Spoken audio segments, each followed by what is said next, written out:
విశేషమైన ఫలసిద్ధి కలుగుతుంది. ఈ చరిత్రను ఎవరు వింటారో వారికి కుష్టు వ్యాధి, గుడ్డితనం, నటితనం వంటి అంగవైకల్యాలు పోయి ఆరోగ్యాన్ని పొందుతారు.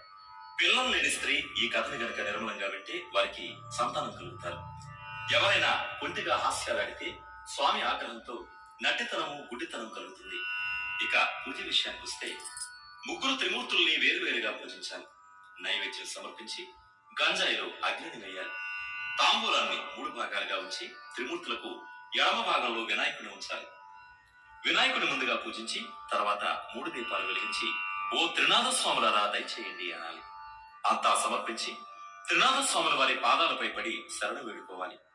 అందరూ కూడా నిర్మలమైన మనసుతో కూర్చుని కథను వినాలి. ప్రసాదం అందరూ పంచుకుని స్వామిని సేవించాలి.